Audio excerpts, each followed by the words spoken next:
আমি তো মনে করি নির্বাচনের তফসিল দেওয়ার হিসাব মাননীয় প্রধান উপদেষ্টার বক্তব্য যদি অনুযায়ী আমরা যদি ধরে নিই ফেব্রুয়ারিতে ইলেকশন হয়, তফসিল হয়ে যাবে নভেম্বরে, সেক্ষেত্রে আর 3 মাস বাকি আছে। তফসিলের 3 মাস আগে একটি পার্টি অফিসের সামনে এই ধরনের আগুন লাগানোর প্রচেষ্টা, দিনভর মব, দিনভর ধাওয়া পাল্টা ধাওয়া, এবং এর পরবর্তীতে একজন পার্টির চেয়ারম্যান এভাবে আহত হওয়া, সব মিলিয়ে তো এটি আর যাই হোক নির্বাচনের দিকে হাঁটার কোনো লক্ষণ আমরা দেখছি না।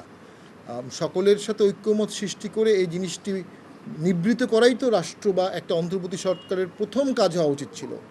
একটা অন্তর্বর্তী সরকার এই ধরনের বিশৃঙ্খলা, এই ধরনের আইনশৃঙ্খলা পরিস্থিতির অবনতি থেকে কিভাবে দেশ উত্তরণ করবে, সেটি ছিল তার মুখ্য কাজ। আমি মনে করি বর্তমান সরকার সে বিষয়ে সচেষ্ট ছিলেন না, তাদের কিছু সীমাবদ্ধতাও ছিল। ফলাফল হচ্ছে এই সরকারটি ভোট সফলভাবে করতে পারবে এমন আস্থা অনেকের মনেই নাই। আমরাও এই বিষয়ে সন্দিহান।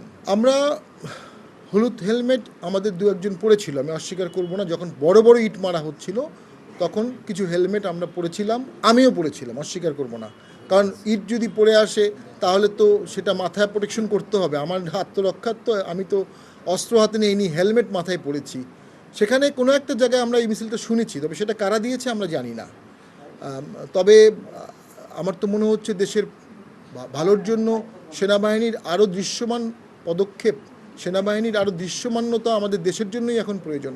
একটা রাজনৈতিক দল হিসাবে আমরা সবসময় নির্বাচনের জন্য প্রস্তুত থাকি। আমাদের পুরনো প্রার্থী আছে, নতুন প্রার্থী আছে, সাবেক এমপি আছে, সাবেক উপজেলা চেয়ারম্যান আছে। আমরা সবসময় নির্বাচনের জন্য প্রস্তুত।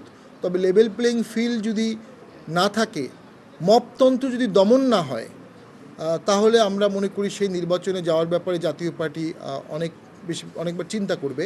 বাট আমরা নির্বাচনের জন্য প্রস্তুত আছে। আমাদের অনেকে না, নির্বাচনে না যাওয়ার জন্য কেউ উৎসাহ দিচ্ছে না আমাদের নির্বাচন থেকে। অনেক রাজনৈতিক দল চাচ্ছে যেন আমরা নির্বাচনে অংশগ্রহণ করতে না পারি। কেন কেন এই প্রশ্নটি আমি সবার সামনে বলতে যাচ্ছি। যে দলগুলো আমাদেরকে নির্বাচনের বাইরে রাখতে চাচ্ছে, খুব বিনয়ের সাথে বলবো, তারা জাতীয় পার্টির সমকক্ষ হতে পারেনি। তারা সকলে মিলেও জাতীয় পার্টির সমকক্ষ হতে পারেনি। জাতীয় পার্টি সরকারি দলে ছিল, জাতীয় পার্টি বিরোধী দলে ছিল, জাতীয় পার্টি 91 সালে তীব্র বাধার সম্মুখীনের মধ্যেও রাজনীতি করেছে। আমি মনে করি জাতীয় পার্টির যে অভিজ্ঞতা আছে, যে অভিজ্ঞতা সম্পন্ন নেতা আছে, এটি বাংলাদেশের 3-4টি দল ছাড়া নাই। আর জাতীয় পার্টি ভোটে গেলে অনেক ছোট দল অনুভব করছে তাদের ভোটের হিসাব নিকাশ তাদের পক্ষে নাও যেতে পারে। সে কারণে জাতীয় পার্টিকে নির্বাচন থেকে বাইরে রাখা নির্বাচনকে বানচাল করার একটা প্রক্রিয়া হিসেবে আমি দেখছি। কারণ নির্বাচন হলে অনেকেরই বর্তমানে যে আধিপত্য আছে, সরকারের উপর যে নিয়ন্ত্রণ আছে, এটি থাকবে না।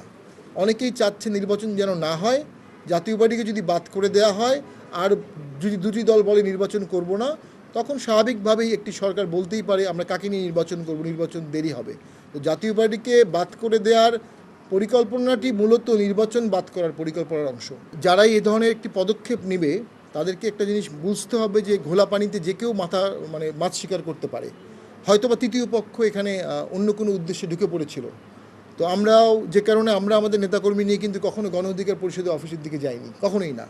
তো আমরা মনে করি এই ধরনের পদক্ষেপগুলো নেওয়া হলে স্বাভাবিকভাবেই সেই মবের মধ্যে অনেক ধরনের লোক থাকতে পারে এবং অনেক ধরনের অসৎ উদ্দেশ্য থাকতে পারে।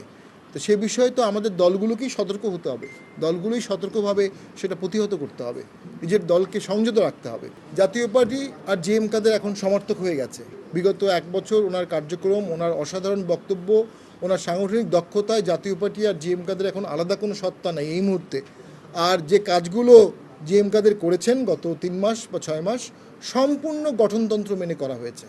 গঠনতন্ত্র মেনে বহিষ্কার করা হয়েছে, গঠনতন্ত্র মেনে প্রেসিডিয়াম মিটিং হয়েছে, গঠনতন্ত্র মেনে আইনানুগভাবে সমস্ত পদক্ষেপ নেওয়া হয়েছে। এখানে আমরা জানতে পেরেছি একটা কাউন্সিল হয়েছে, সে কাউন্সিলে নির্বাচন কমিশনের প্রতিনিধি ছিল না। সে কাউন্সিল যারা ডেকেছেন তাদের কাউন্সিল ডাকা বা সভাপতিত্বের কোনো গঠনতন্ত্র মাফিক অধিকার ছিল না। সেটি গোড়া থেকে ইললিগাল। আমরা সেটাকে ননেস্ট বলতে পারি এবং সেটার কোনো ভিত্তি আছে বলে আমরা মনে করি না। মূলধারা জাতীয় পার্টি জেএম কাদেরের অধীনে আছে, থাকবে। লাঙ্গল জেএম কাদেরের আছে, থাকবে। দলের নিবন্ধন জেএম কাদেরের আছে, থাকবে। এবং আমরা মনে করি যদি কোনো বড় ষড়যন্ত্র করে নিবন্ধন বা লাঙ্গল নিয়ে নেওয়ার চেষ্টা করা হয়, জাতীয় পার্টির নেতাকর্মীরা সেটা মানবে না, দেশবাসী সেটা মানবে না, এবং সরকার এবং নির্বাচন কমিশন সরাসরি বিতর্কের মধ্যে পড়ে যাবে। আমরা এটার প্রতিবাদ জানাচ্ছি। জাতীয় পার্টির চেয়ারম্যানের গতকালের ঘটনায় কোনো ইনভলভমেন্ট ছিল না, নিজের অফিসটা রক্ষা করার চেষ্টা করা ছাড়া। উনি নিজে জীবনের ঝুঁকি নিয়ে পার্টি অফিসে ছিলেন। উনি নেতাকর্মীকে কোনো নির্দেশও দেননি কাউকে মারতে, কাউকে হত্যা করতে, কাউকে গুলি করতে, কোনো কিছু নির্দেশ দেননি। উনি পার্টি অফিসে আমাদের সকলকে নিয়ে পার্টি অফিস রক্ষার চেষ্টা করেছেন। নিজের বাড়ি রক্ষা করার জন্য কি কারো কুশপুত্তলিকা দাওয়া করা উচিত? অ্যাটাক কে করলো? আগুন কে নিয়ে আসলো? কে রাস্তা দখল করলো? আর কুশপুত্তলিকা কার দাও হচ্ছে?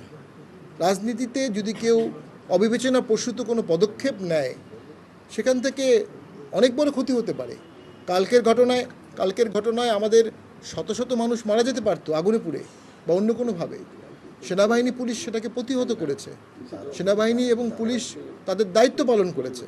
তবে অতিরিক্ত শক্তি প্রয়োগ হয়ে থাকলে আমরা সেটিরও নিন্দা জানাই, আমরা সেটিরও তদন্ত দাবি করি।